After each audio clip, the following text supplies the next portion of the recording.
केरला दे एर्नाकुलम दे विच बंब blast होया है। Convention centre दे विच वड्डा धमाका होया ते हुण तक जो जानकारी है एक मौत भी इस दे विच होई है। 20 लोग जख्मी होए ने। धमाके के कारणों का अजे तक पता नहीं लग सकिया। बंब निरोधक दस्ता ते SFL की टीम मौके पर मौजूद है। धमाके के समय हाल दे विच 2000 लोग मौजूद सन, क्योंकि तुसीं देख सकते हो कि किवें वड्डी गिनती में कुर्सियां लगियां हुई ने। इस दौरान जो धमाका होंदा है, अग दीयां लपटां निकलदियां नज़र आउंदियां ने तो लोग किवें भजदे हुए नज़र आउंदे ने। लोकां दे विच किवें भगदड़ मचदी है, जो तस्वीरां दे विच वेखिया जा सकदा है। उत्थे अमित शाह ने केरल के मुख्यमंत्री दे नाल भी गलबात की है। दिल्ली तो NIA की 4 मैंबरी टीम केरल के लिए रवाना हो गई है। NSG की टीम भी जांच के लिए केरल के लिए रवाना हुई है, क्योंकि हुण वड्डा सवाल है कि आखिरकार इस धमाके के पिछे की वजह की है, की एंगल इस दे नाल जुड़दा है। इस नूं लैके हुण वख-वख एजेंसियां दे वल्लों लगातार तेजी दे नाल जांच नूं अगे वधाया जा रहा है।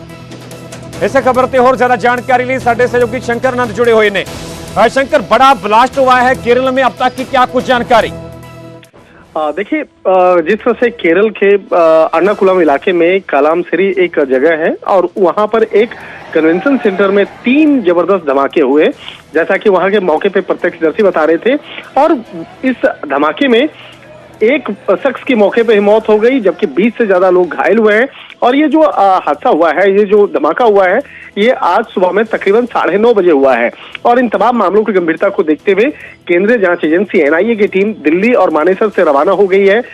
मानेसर में NSG का मुख्यालय है और वहां से एक टीम रवाना हुई है, एक टीम दिल्ली से रवाना हुई है।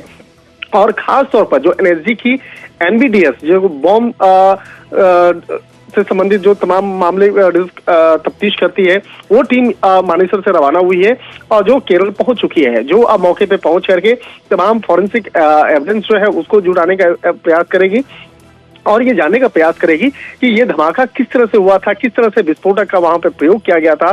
और जिस तरह से जो इस पूरे करें तो जिस वक्त में काफी लोग वहां पे मौके पे मौजूद थे, तकरीबन 400 से ज्यादा लोग वहां पे मौके पे मौजूद थे। और उस जगह पे जिस तरह से बाकायदा धमाका हुआ है, 20 से ज्यादा लोग अफरा तफरी में वहां पे घायल हुए हैं। और इन तमाम मामलों की गंभीरता को देखते हुए केंद्रीय गृह मंत्रालय जो है वो एक्टिव हो गया है। थोड़ी देर पहले ही केंद्रीय गृह मंत्री अमित शाह से केरल के CM के बीच में आपस में बातचीत हुई, जैसा कि हमारे सूत्र बताते हैं। और ये जो धमाका हुआ है, ये हॉल के बीचों बीच में हुआ है।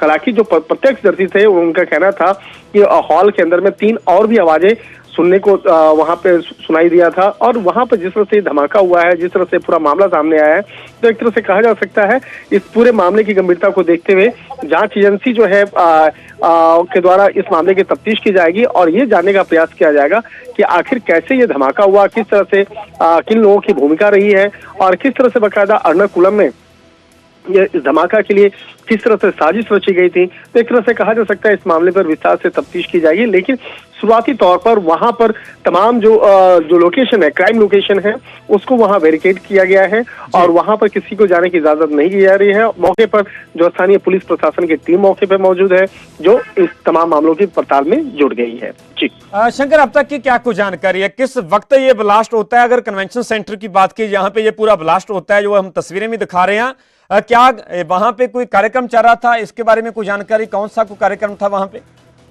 देखिए, कार्यक्रम की जो बात हो रही है वो जिस तरह से हमास और जो इजराइल के बीच में जो वहां पर जो जिस तरह से बाकायदा एक युद्ध चल रहा है, तो एक तरह से कहा जा सकता है कि उससे जुड़ा हुआ एक प्रार्थना सभा था। और प्रार्थना सभा में काफी लोग वहां पे इकट्ठा हुए थे और जो प्रार्थना सभा के दौरान में वहां पे ज्यादातर जो ईसाई क्रिश्चियन समुदाय के ज्यादा लोग मौके पे मौजूद थे और वहां पर प्रे के लिए वहां पर बाकायदा लोग इकट्ठा हुए थे। 400 से ज्यादा लोग वहां पर एकत्रित हुए थे।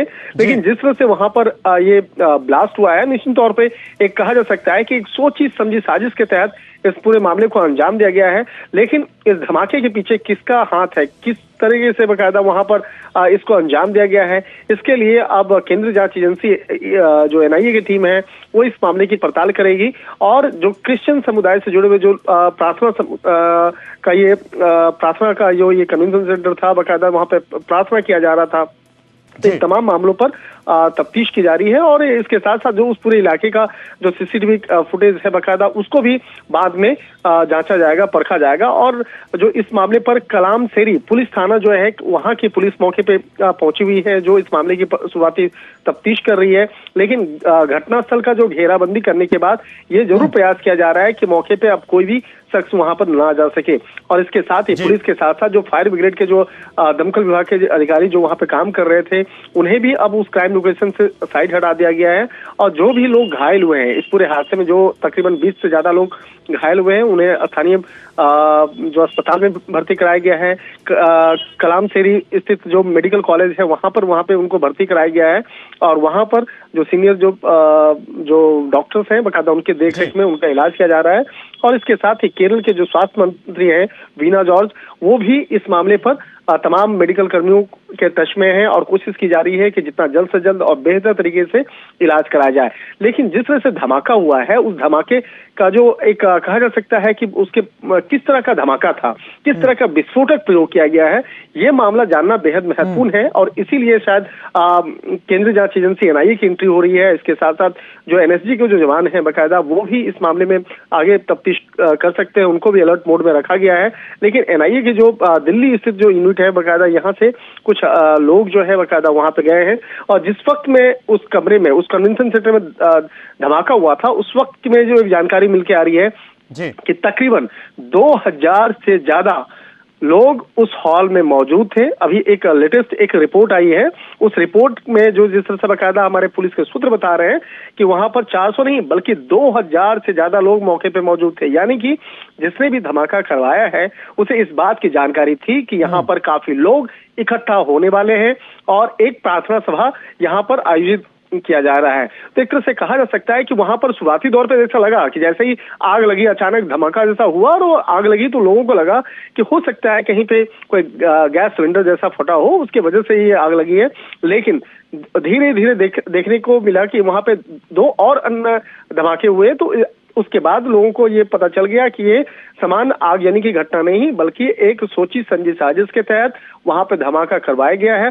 लेकिन सबसे एक राहत की बात कही जाएगी कि बहुत बड़ा धमाका नहीं रहा और इस मामले की हालांकि पड़ताल की जाएगी कि आखिर किस तरह से वहां पे विस्फोटक पहुंचाया गया या किस तरह के विस्फोटक का प्रयोग किया गया है। तो इन तमाम मामलों पर एनआईए की टीम इस मामले पर विस्तार से तफ्तीश करेगी और इस मामले पर जानने का प्रयास करेगी कि इसके पीछे किसका हाथ है। जी ठीक है शंकर, फिलहाल ਦੀ ਪੂਰੀ ਜਾਣਕਾਰੀ ਲਈ ਬਹੁਤ-ਬਹੁਤ ਧੰਨਵਾਦ। ਇਸ ਵੇਲੇ ਦੀ ਵੱਡੀ ਖਬਰ ਅਸੀਂ ਤੁਹਾਨੂੰ ਦੱਸ ਰਹੇ ਹਾਂ। ਦਰਅਸਲ ਕੇਰਲ ਦੇ ਏਰਨਾਕੁਲਮ ਦੇ ਵਿੱਚ ਬੰਬ ਬਲਾਸਟ ਹੋਇਆ। ਦਰਅਸਲ ਕਨਵੈਨਸ਼ਨ ਸੈਂਟਰ ਦੇ ਵਿੱਚ ਜਿਹੜਾ ਕਿ ਇੱਕ ਸਮਾਗਮ ਚੱਲ ਰਿਹਾ ਸੀਗਾ, ਪ੍ਰੋਗਰਾਮ ਰੱਖਿਆ ਗਿਆ ਸੀ। ਦਰਅਸਲ ਪ੍ਰਾਰਥਨਾ ਸਭਾ ਦੱਸੀ ਜਾ ਰਹੀ ਹੈ। ਇਸ ਦੌਰਾਨ ਵੱਡੀ ਗਿਣਤੀ ਵਿੱਚ ਈਸਾਈ ਭਾਈਚਾਰੇ ਦੇ ਲੋਕ ਇਸ ਪ੍ਰਾਰਥਨਾ ਸਭਾ ਦੇ ਵਿੱਚ ਸ਼ਾਮਲ ਹੋਏ ਸਨ, ਜਿੱਥੇ ਕਿ ਇੱਕ ਪਾਸੇ ਇਜ਼ਰਾਈਲ ਤੇ ਹਮਾਸ ਦੇ ਵਿਚਾਲੇ ਮਹਾਯੁੱਧ ਚੱਲ ਰਿਹਾ ਤੇ ਇਸ ਨੂੰ ਲੈ ਕੇ ਪ੍ਰਾਰਥਨਾ ਸਭਾ ਰੱਖੀ ਹੋਈ ਸੀ ਤੇ 2000 ਦੇ ਕਰੀਬ ਲੋਕ ਇਸ ਪ੍ਰਾਰਥਨਾ ਸਭਾ ਦੇ ਵਿੱਚ ਸ਼ਾਮਲ ਹੋਏ ਤੇ ਇਸੇ ਦੌਰਾਨ ਇਹ ਜ਼ਬਰਦਸਤ ਧਮਾਕਾ ਹੁੰਦਾ ਹੈ ਤੇ ਇਸ ਧਮਾਕੇ ਦੇ ਵਿੱਚ ਇੱਕ ਮੌਤ ਹੋਈ ਹੈ, 20 ਲੋਕ ਜ਼ਖਮੀ ਹੋਏ ਨੇ।